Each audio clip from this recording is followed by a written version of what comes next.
Malaki Sir Ed, sapagkat kung sa dati nakapag-uwi pa yung ating mga driver na sa panahon ng 12 to 18 hours na pamamasada, ay nakakapag-uwi pa sila ng 500 pesos hanggang 600 pesos.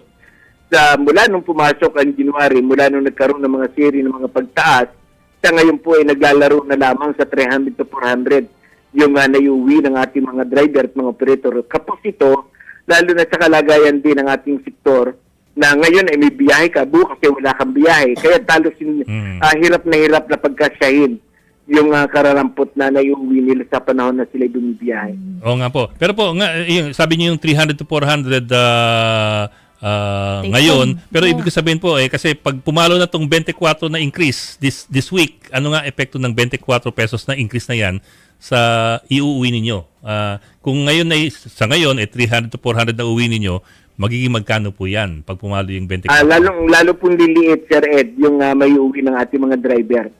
Dahil kung halimbawa, kung kami po ay nag-focus ng 30 liters per day, ay halos mahigit na 300 pesos din yung mawawala na nakita, no? Na dapat ay naiuwi ng mga driver.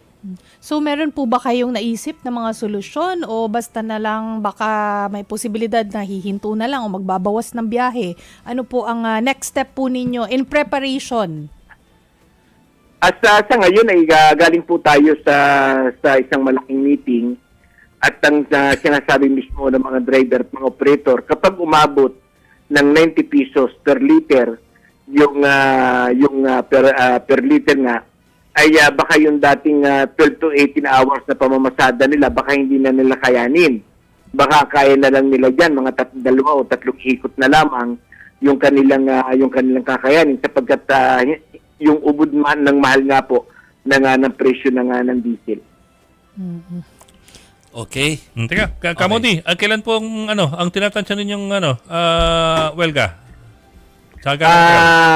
Ang tansya po natin, Sir Ed, ay bago matapos itong Marso, ay ilulunsad po natin ang pambansang koordinadong protesta at welga laban nga dito sa US aggression, na kung saan ay dito talaga nag-uugat yung dinaranas natin ngayon. At siyempre, laban dito sa patuloy na pagtaas ng presyo ng petrolyo.